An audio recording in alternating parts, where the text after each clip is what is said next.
210 askari oo ka tirsanaa ciidamada uu fadhigoodu yahay magaalada Beledxaawe ee gobolka Gado isla markaasna hoos tagta maamulka Jubbaland ayaa la sheegay inay u goosteen dhinaca dowladda federaalka ee Soomaaliya. ciidamadan ka tagay Beledxaawe ayaa go'aankooda ku dhawaaqay kadib markii ay gaareen magaalada Luuq.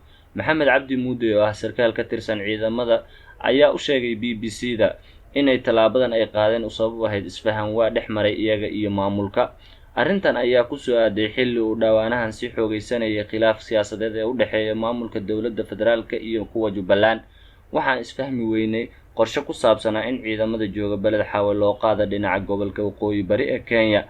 annaguna waan ka soo horjeesanay arrintaas, waayo ma doonayna in marna dhinacna loo wado oo aan ka shaqeyno wax aan danahayna ahayn, ayuu yiri Muude. waxa uu intaas ku daray inay ka goosteen Jubbaland ayna ku biireen dowladda federaalka. waxaan si toos ah u hoostagaynaa dowladda dhexe. markii ugu horeysayba waxaan ahayn ciidamada dowladda federaalka hor inta aan la aasaasin Jubbaland, ayuu yiri Muude. hase yeeshee BBC-du ma aysan xaqiijin sheegashada sargaalkan oo qorshaha ciidamada loogu qaadayo dalka Kenya ee dariska la ah Soomaaliya. wax war ah ma aysan ka soo saarin dowladda Kenya, nooma aysan suuragelin inaan la hadalno oo aan ka helno jawaab.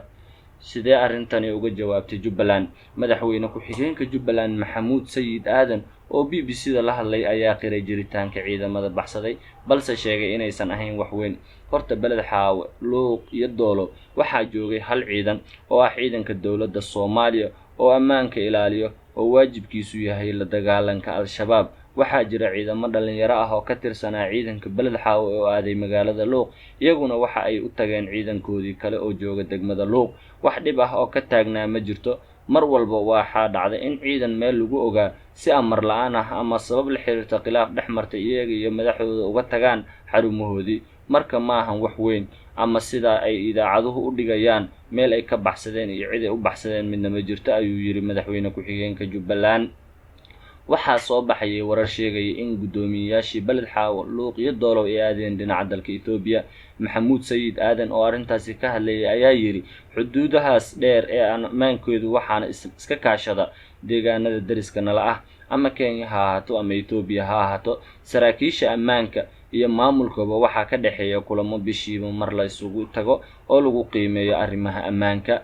xiriirka dowladda federaalka iyo maamulka Jubbaland ayaa sii xumaanayay bilihii u dambeeyay, waxa uuna cirka isku sii shareeray markii doorasho natiijadeeda lagu murmay dib loogu doortay Axmed Maxamed Islaam Axmed Madoobe. dib u doorashada Axmed waxaa gaashaanka u daruuray wasaaradda arrimaha gudaha ee heerka federaal, waxaana sidoo kale ka biyo diiday laba hogaamiye siyaasadeed oo gobolkaasi ka soo jeeda, kuwaas oo iskood iskugu dhawaaqay inay madaxweyneyaal ka yihiin Jubbaland.